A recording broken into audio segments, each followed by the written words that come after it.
Welcome. In front of me is a Samsung Galaxy Note 10 Lite, and today I'll show you how to go through the setup process of this device.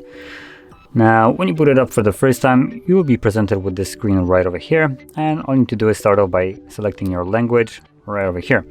Now, for the entirety of this setup, I'll be using the S Pen right here, but it is not required to use it. You can just simply select it with hands, as you can see. Though the screen for me is a little bit broken and it works better with the pen, so that's why I'm going to be using it. So, getting back to it, once you select your language, click on Start, and then we have Connect to Mobile Network. So in here you have the option to insert your SIM card right now. Now this step is completely optional, you don't have to. You do insert a SIM card for the reason to basically have access to network, and that will allow you to also skip the Wi-Fi section if you want to. But you can skip both of those, so Wi-Fi and mobile, if you don't feel like connecting to anything right now, which is what I'm going to do. And next page right here, we actually have a few legal items to review. So we have end user license agreement, sending of diagnostic data, which is optional. Then we have information linking, optional, and some other optional stuff. So honestly, all we need to select is the first option, and then we can go to the next page. Now you can also tap on the details right there to review what you're actually agreeing to.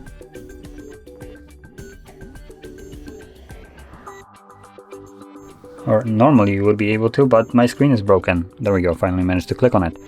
And there we go, so you have your entire legal document right here, which you are agreeing to. Anyway, from here, let's just select it, go to the next page, which is the Wi-Fi connection. Now in here, you can select the Wi-Fi that you wish to connect to. If you don't have any, don't worry, you can simply skip this for now and connect to it later on after the setup is completed through settings, which is what I will do.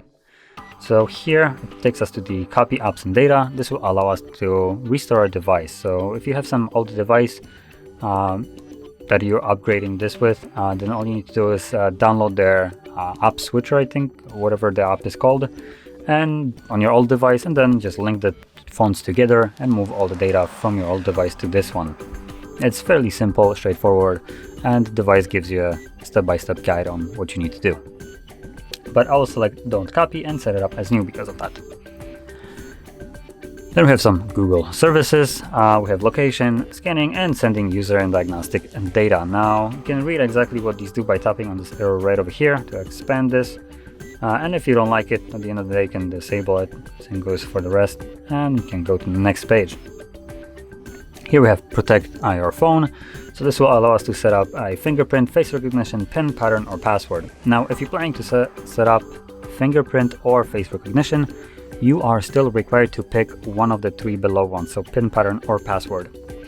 That is so if something changes, I don't know, your phone camera might get damaged or you might get it damaged, then this will allow you to still unlock the device, because fingerprint requires a fingerprint, and if, for instance, you cut your finger, this print won't work anymore, at least not till your finger heals. And same goes for face recognition. If something happens, I don't know, you get beat up, as an example, then face recognition might not work because of this correctly, so that leaves you with PIN, pattern, or password that you can still use. Now anyway, I will skip this for now and go to the next page, which is, please wait, some applications. So, oops, just dropped the pen, there we go. So we have some navigation from T-Mobile and Polish Tel, so we'll deselect that, I don't really care. What? Apparently I cannot skip this, great. Fantastic. Okay, so I'm forced to install this. Outstanding. Anyway, this will take us to the Samsung account, and here you can log into your Samsung account. Now, if you haven't ever used Samsung, you don't really have much benefit from the Samsung account, or at least I don't feel like there's much benefit. And you will see once you try to skip it, it does give you this entire list right here of all the things that you will be missing out on. And just going quickly over those, trying to show you what you're actually not missing out on. So going over straight from the top, we have Samsung Cloud. Keep in mind that this is an Android device running on Android with Google services, meaning Samsung Cloud has an alternative that comes pre-baked into its system called Google Cloud or Drive. Below that we have Bixby, which we have also Hey Google.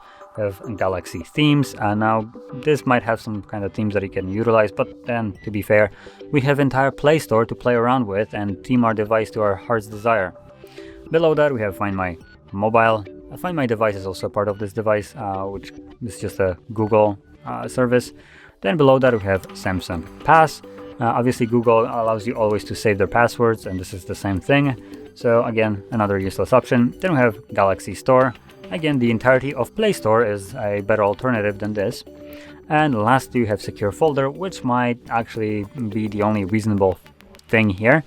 That is because Secure Folder I think does use the Nux security, and I'm just grasping at straws here, but I think it is a little bit more secure in terms of being hacked and stuff like that. So if you're planning to really secure some files on here, then this is probably the only reason why you would do it. If you're not planning to, I don't know, create some kind of secure folder with a password protection and stuff like that, don't even bother with the Samsung account. So I'm gonna skip it anyway. So I can click on it, there we go. And this takes me to basically the end of the setup. So click on finish and we should be presented with the home screen, which we are. And that is how you would go to the setup of this phone. Now, if you found this video helpful, don't forget to hit like, subscribe, and thanks for watching.